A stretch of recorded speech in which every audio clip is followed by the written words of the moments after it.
Wow, thank you. You guys having fun tonight? Yeah. I am a single mom. I've been raising my kids for 12 years all by myself. I do own my own home, and I maintain it with some help from friends, and I work in an emergency department at night so I can relax a little bit. The reason I am divorced is because I didn't get along with my ex-husband's girlfriend. Would have been a different story if she was going to do some dishes, maybe some groceries, wash the sheets every once in a while. Nobody wants to sleep in that wet spot, you know?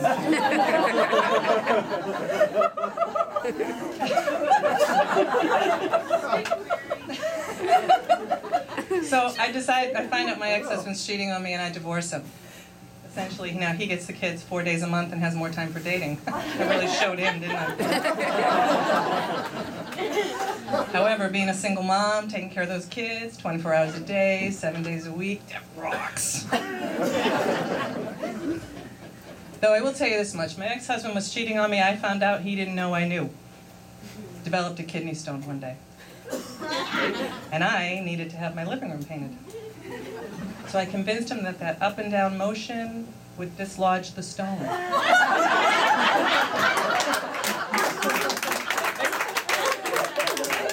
By morning, my living room looked fabulous, but he was in the fetal position on the floor. So I gave him some floor wax. I am in my 40s and I am dating. I'm a very brave woman. Such a parade of freaks and weirdos. Half the time I don't know if I'm on a date or at work. For instance, the mayonnaise boy. My kids called him the mayonnaise boy because when this man came to our house, he would spend a lot of time rearranging the refrigerator to make sure that the mayonnaise was on the door.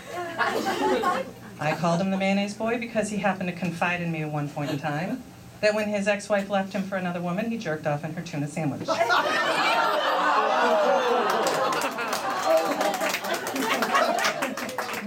Miracle whipped my ass.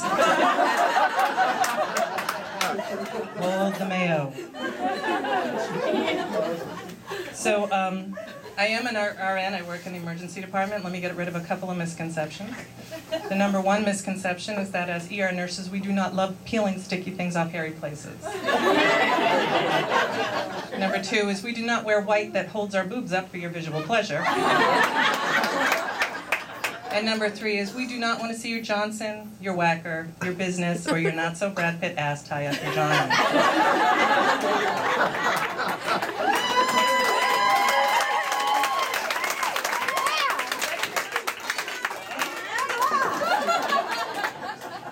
Most of the patients that come into the emergency department are fairly intelligent, but we have a few that we call PhDs. That stands for really ridiculous clown. Doesn't make sense.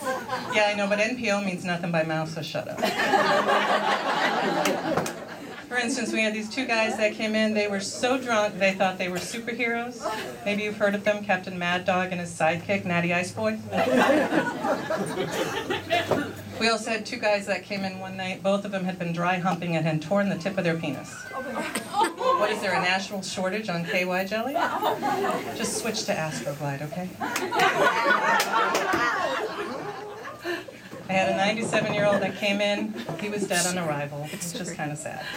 We were undressing him, getting him ready for the morgue, and he had this perfect red satin ribbon tied around his penis. Oh my God, you did not go there.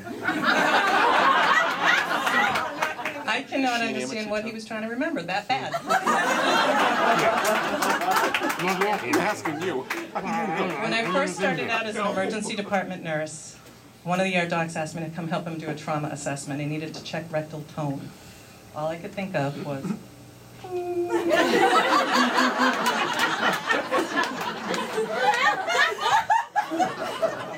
or, big asshole. Or, my ex-husband. One time we had a guy that came in, wouldn't tell me what was wrong with him at first, but we finally got the story out of him. He had a gigantic cucumber stuck up his rectum. We had a surgeon come down to remove it. He was flabbergasted at what he had to do, and I just couldn't help myself. I said, we tried the salad shooter. You're up, Skippy.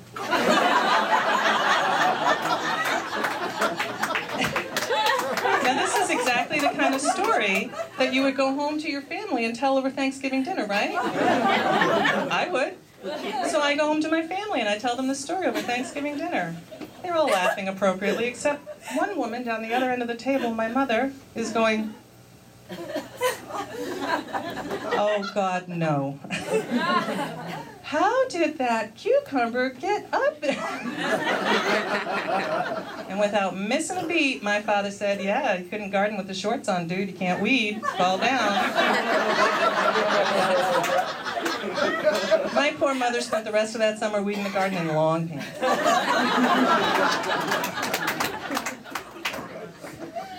We have this woman that comes into the emergency department once a month with vaginal bleeding and cramping. It happens every month, 12 times a year.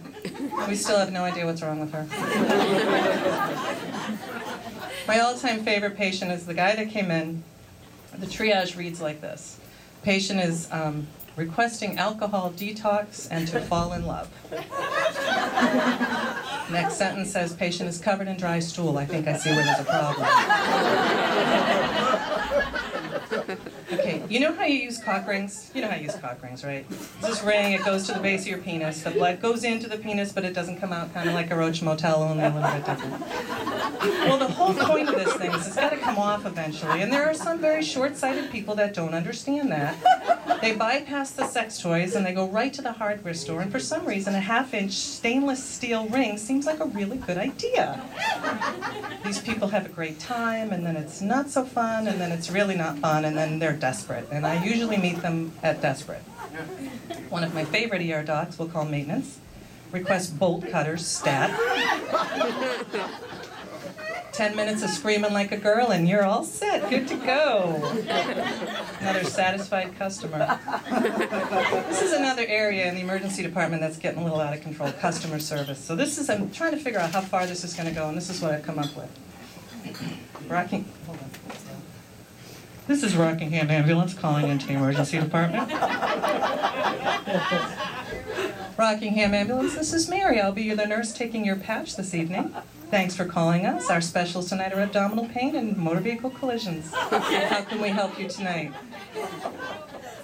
Local emergency department, Rockingham coming in. We have a 37-year-old male.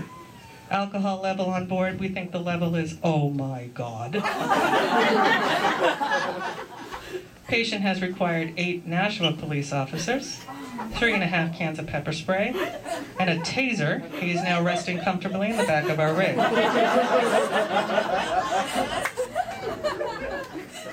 We are being escorted by Nashua Police Department. We request you have security, SWAT, and several branches of the United States Armed Forces standing by.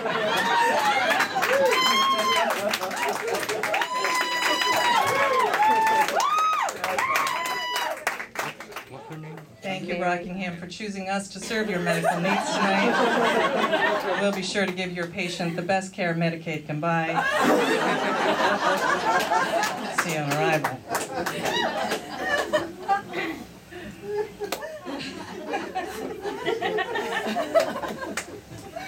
But really, when it comes down to healthcare, I know what's wrong with healthcare today. Acronyms. There's just too damn many acronyms in healthcare. Let's take this for an example. You get a nice little 2-year-old boy. He's adorable. He's got the ADHD. A couple of years goes by, he ends up with the ODD. Then he gets the OCD, which qualifies him for that ever-wanting government program, the Big D. So he sits around home, gets his government checks, drinks the alcohol. Before you know it, his BAC is 450. Starts to smack his wife around. She gets him out on an RO for DV. He's out on the street. But that's okay with him because he is DTF and he is looking for fun. Not too much time goes by before this young man has a problem. He calls 911, wants the EMTs to take him to the ER. In the ER, he wants the MD to get the RN to give him an IM, a PCN for his VD ASAP.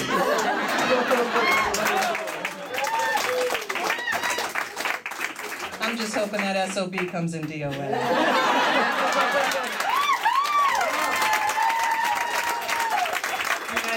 I just want to leave you with one note. If it's warm and it's wet and it's not yours, don't touch it.